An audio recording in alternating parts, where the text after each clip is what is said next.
Hello everyone, welcome back to the channel. In this video, I'm going to walk you through an easy step-by-step guide on how to recover your MetaMask wallet on mobile app using the speed phrase. So to get started with the guide on how you can simply do this, open your MetaMask app, then launch the MetaMask app on your mobile phone, then select get started on the first screen. Then tap import using secret recovery phrase. So this might be labeled import wallet on your device. Then after that, enter the 12-word seed phrase and make sure you type it in the correct order.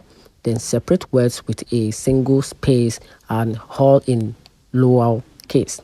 And once that is done, create a new password. So this password lets you unlock your MetaMask on your smartphone, but it's different from your seed phrase. So once that is done, confirm the password afterward, then tap import and you will be back in and your wallet will be restored and you should see your token and the mathematics immediately.